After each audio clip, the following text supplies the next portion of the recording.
We begin, slightly unconventionally, at the end. This stripy light tunnel arrangement. Looks a bit dramatic, doesn't it? It's where the finished article gets a thorough going over under these rather intense lights. Floors, you see, have nowhere to hide. But how did it get here? Let's rewind. It all starts, as these things often do, with large bits of pressed metal and some, frankly, enormous orange robots. This is the body shop. Less oily rags and spanners, more high-tech mechanical ballet. Here, the fundamental structure, the very bones of the A6, begins its journey. These great arms are assembling what looks like a side frame. Impressive dexterity for a machine. Observe the choreography. It's not just grabbing and moving. It's spot welding, laser welding, very futuristic, and applying what I assume is some frightfully strong glue. Hundreds of joining points, all done with relentless accuracy. Combining steel and aluminium isn't straightforward, you know. Needs clever techniques, which these robotic chaps seem quite adept at. Now this is interesting. Amidst all the automation, a human touch. This chap is carefully loading these shaped metal bits, structural reinforcements I'd wager, into a rather complex-looking jig. You see, the robots are precise, but they need things put in exactly the right place to begin with. Get this bit wrong, and the whole thing's, well, wonky. Once the human has done his bit, the robots step back in. This one's got a spot welding gun, a bit of electrical persuasion, a squeeze, and zap. 2 bits of metal become one. Repeat hundreds of times. Fascinating, in a repetitive sort of way. And now, the main event in the body shop, creating the body in white. That's car-making jargon for the basic metal shell. Here comes the floor pan, the foundation, if you will. And down come the sides, delivered by more giant orange arms. Everything clicks into place, or is carefully persuaded to. A flurry of activity from KUKA robots, it seems. More whirring and zapping ensues as the sides are permanently affixed. Spot welds, perhaps some more of that structural adhesive. It's all about making it strong and, well, not rattly. Then it trundles off to the next stage, and on goes the lid.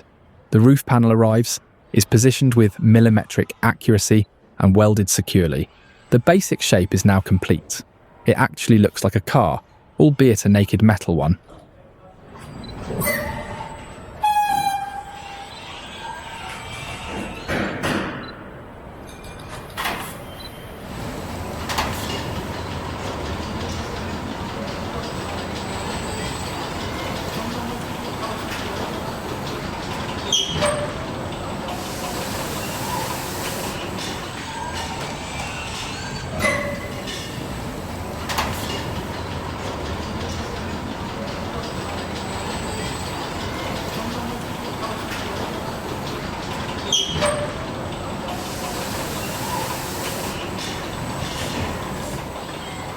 Before any colour can be applied, a crucial business, the body needs a proper wash and brush up, followed by a rather clever process. It gets dunked in various preparatory liquids, but the key part is the E-coat, cathodic dip coating. And Audi uses this row dip system. The whole car body does a full 360-degree rotation as it goes through the tank. It's not just for show, it ensures the anti-corrosion primer gets into every last nook, cranny, and hidden cavity. Terribly important for stopping the dreaded tinworm later in life.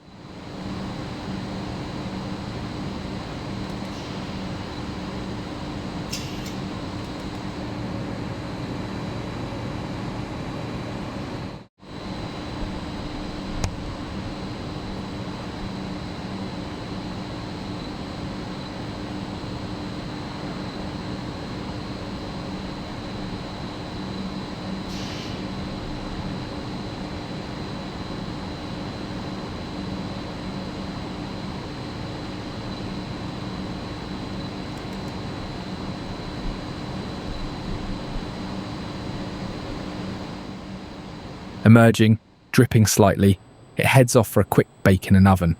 This grey coat isn't the final colour, just the vital first layer of protection. After this, it would typically get sealant supplied, more primer, the actual colour coat, and a clear lacquer for shine. We see it emerging, looking rather matte. Now properly coated and cured, the body shell takes to the air, dangling rather elegantly from an overhead conveyor system, heading towards the final assembly line. Here, the car is being tilted, presumably for easier access.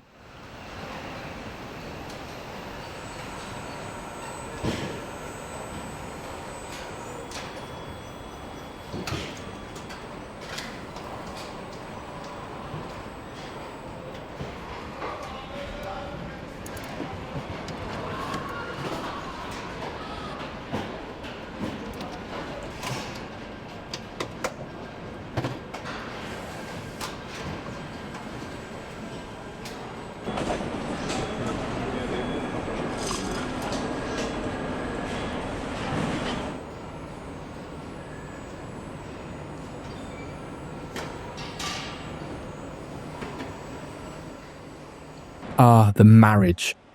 A slightly romantic term for a very mechanical process. The finished body shell is lowered precisely onto the waiting chassis and powertrain assembly.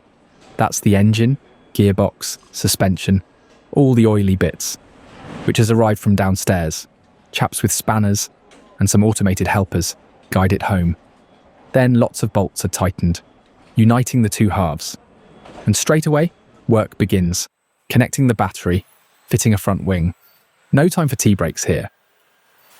More robots are now poking about in the engine bay, connecting hoses, fitting reservoirs, plugging in electrical looms, all fiddly stuff. Best left to things that don't have thumbs, perhaps.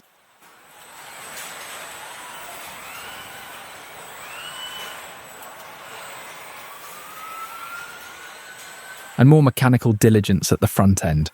Bolting on radiators, subframes, that sort of thing. It's a relentless, precise process. The car continues its journey, suspended from above. This allows the chaps underneath to fettle things without getting a bad back. Various components are added at each station. It's a relentless, precise process. But look, humans again, still need a proper chap underneath tightening things and another fitting bits around the headlights. Some jobs still require that human dexterity and judgment. And there they are. The 4 rings slotted neatly into the grille. It wouldn't be an Audi without them, would it? Nearly there, and it's back under the stripes. This light tunnel isn't just for mood lighting, it's a rather ingenious quality control tool. The way these parallel lights reflect off the car's curved surfaces creates distinct patterns. Any deviation in that pattern, a slight wave, a distortion, immediately highlights the tiniest imperfection in the paint or the panel beneath. Here, the final human quality inspectors get properly involved. Their eyes, trained to spot minuscule flaws, scan every inch. They're looking for things you or I might miss entirely. Tiny dust nibs trapped in the clear coat.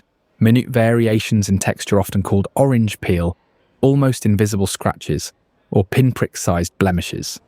And notice the careful polishing. Using soft cloths, and one assumes some very gentle polishing compound, they address any minor surface marks, buffing the paintwork to that deep, flawless shine expected of a premium vehicle. It's part visual inspection, part tactile art. If you found this sort of thing mildly interesting, perhaps consider giving it a thumbs up. It apparently helps. And if you'd like to see more feats of manufacturing, do subscribe.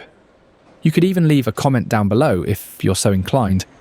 Perhaps tell us what intricate process you'd like us to investigate next. YouTube, in its infinite algorithmic wisdom, probably thinks it knows what you'd like to watch next.